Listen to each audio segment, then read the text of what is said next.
galera! Para quem ainda não me conhece, meu nome é Felipe Torres, sou professor de Direito Civil e estou aqui hoje com vocês com uma missão nobre: responder a 12ª prova da OAB da Fundação Getúlio Vargas. Sem perder mais tempo, vamos passar a resolução dessa prova, que foi uma prova, quando comparada com a prova anterior, uma prova mais tranquila, menos complexa, digamos assim. Então, uma prova menos complexa que teve uma cobrança, um grau de cobrança mais simples. O aluno que estudou, o aluno que se dedicou, com certeza conseguiu ir bem na prova de Direito Civil, primeira fase. Bom, questão 37 na tela para vocês é uma questão que vai fazer referência ao Instituto da Ausência. Questão 37. Olha o enunciado. José, brasileiro, casado no regime de separação absoluta de bens, professor universitário plenamente capaz para os atos da vida civil, desapareceu do seu domicílio, estando em local incerto e não sabido, não havendo indícios ou notícias das razões do seu desaparecimento, não existindo também outorga de poderes a nenhum mandatário, nem feitura de testamento. Vera, esposa, e Cássia, filha de José e Vera, maior e capaz, pretendem a declaração de sua morte presumida, ajuizando a ação pertinente diante do juízo competente. De acordo com as regras concernentes ao Instituto Jurídico da Morte Presumida, com declaração de ausência, assinale a opção correta. Volta para mim. Essa questão de ausência é uma questão que não é tão explorada nas provas da Fundação Getúlio Vargas, tá? Mas nessa última OAB foi colocada como a primeira questão de direito civil da prova tipo branca. Percebam que a situação de um indivíduo que desapareceu sem deixar notícia, sem deixar um procurador, sem fazer um testamento. A banca quer avaliar o seu conhecimento específico sobre o Instituto da Ausência e as suas consequências jurídicas. Vamos passar para os enunciados. Letra A. Na fase da curadoria dos bens do ausente, diante da ausência de representante ou mandatário, o juiz nomeará como sua curadora legítima Cássia, pois apenas na falta de descendentes, tal curadoria caberá ao cônjuge supérstite, casado no regime de separação absoluta de bens. Senhores, essa letra A ela está falsa. Olha, de acordo com o artigo 25 do Código Civil, o cônjuge do ausente, sempre que não esteja separado judicialmente ou de fato por mais de 2 anos antes da declaração de ausência, será o seu legítimo curador. Parágrafo 1º.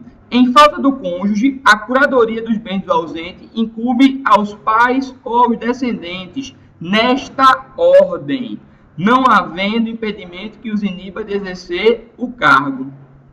Olha, ele faz referência a Cássia, e Cássia é a filha. Na ordem de preferência, de acordo com o artigo 25, quem encabeça essa ordem não é a filha, é o cônjuge do ausente. É o cônjuge do ausente.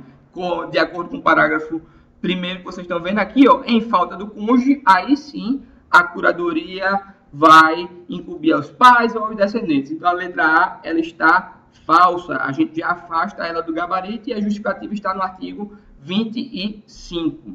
Letra B.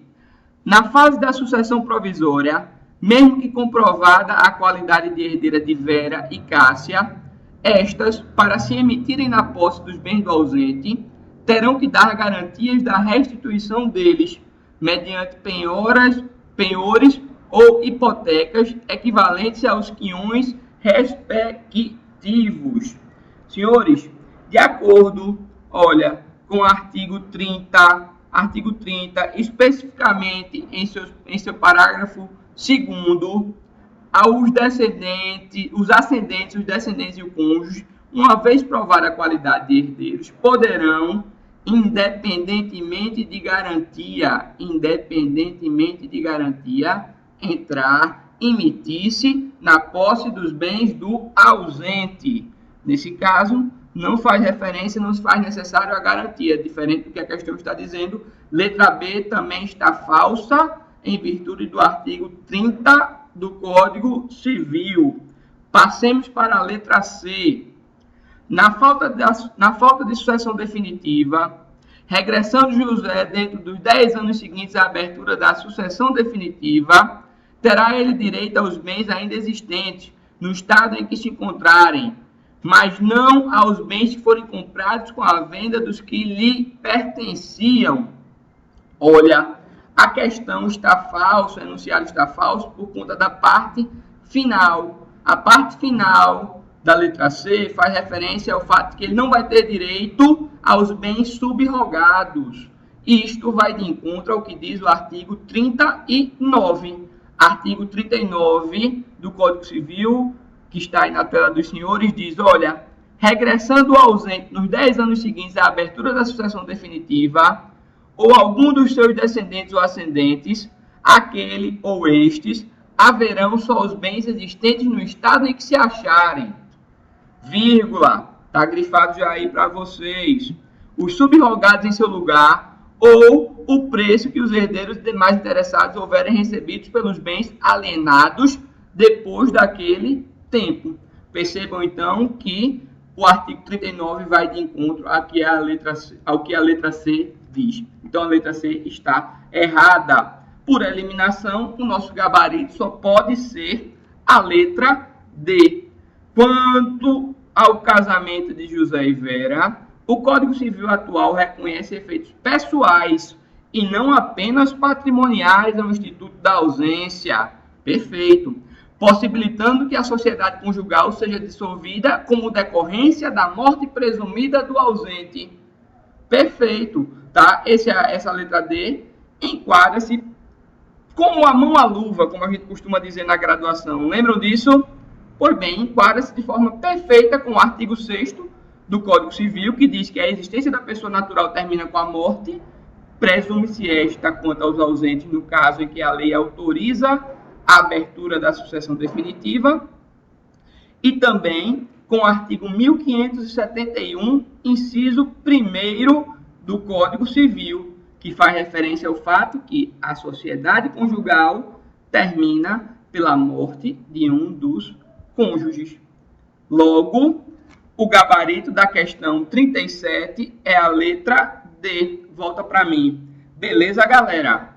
Quem gostou, curte. Quem tiver dúvida, pergunta, faz um comentário, traz a sua sugestão. Tá? A nossa ideia é sempre firmar essa interação e ajudar a auxiliar em sua aprovação. Um prazer estar aqui com vocês respondendo essa questão. Valeu!